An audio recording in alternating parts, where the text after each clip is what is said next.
السلام عليكم احلى متابعين. عايزين نعمل صوابع زي ده. طبعا هنبتدي الاول بالشربات. الشربات عباره عن كوبايتين من الميه على كوبايه من السكر، كوبايتين من السكر على كوبايه من الميه على عصره ليمونه، واخدين بالكم كده. واول ما الشربات ده بيغلي فبنحط عليه الفانيليا عشان هي من المواد العطريه الطياره فريحتها بتروح بسرعه في قرب الغليان، فبنحط الفانيليا.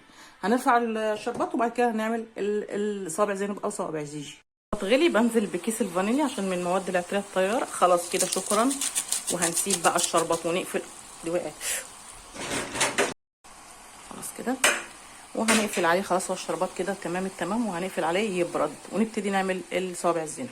تاني حاجه بقى اروح رشه ملح. دول كوبايتين صحيح دقيق، مجين دقيق على مج سميد. انا مكتره شويه عشان مطرح الدقيق عالي لسه اهو.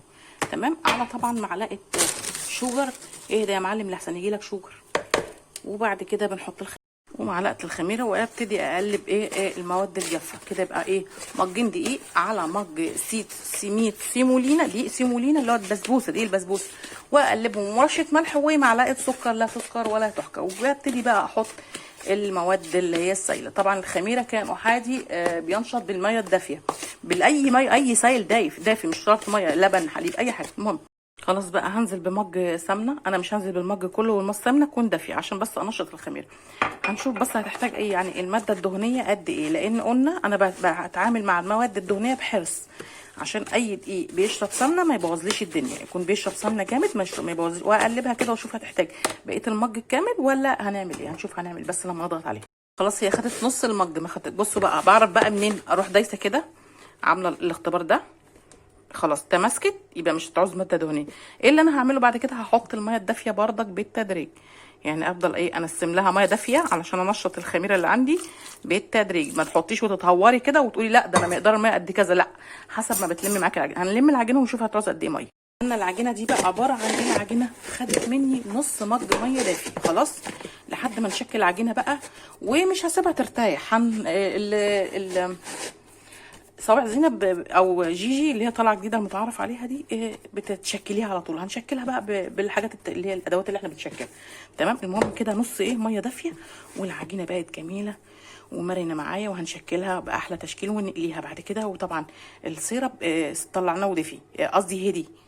طبعا بقى الاول هنشكل العجين اصابع. طبعا عارفين اصابع الكفته اللي احنا بنعملها، اللي هي بتجيب العجينه كده تمام وبتعمليها بالشكل ده.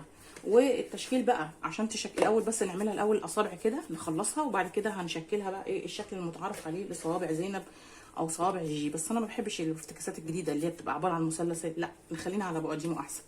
تمام. واعملها كده عشان تشكلي بقى باصابع زينب. بعد ما نشكل دي هتعملي بالشكل ده او الشكل ده، او حتى تجيبي مثلا طفايه بس تكون نظيفه وتعملي بالشكل ده، يعني تشكليها بالاشكال دي.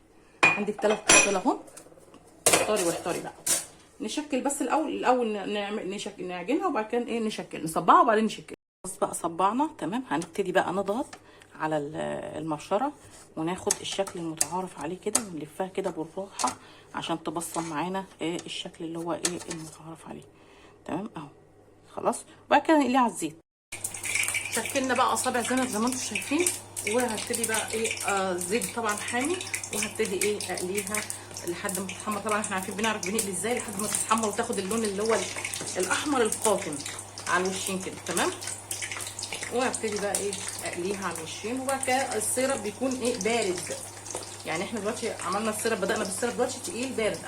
انا وريتكم العسل عامل ازاي. خلاص نقلي بقى صوابع زينب ونشوف هنعمل الباقي في الباقي.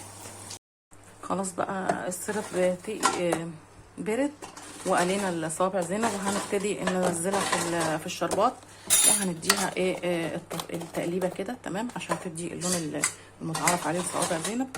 وبعد كده اخرجها تاني على مصفى. بس انا هنقل بس المصفى من مصفى لمصفى ثواني كده على ما الشربات يشرب العسل او السيرب يشرب الصوابع. تمام. خلاص كده واخرجها. الله، بسبوسه بسبوسه بسبوسه بسبوسه يا ولاد، بسبوسه. ايه الحلاوه دي.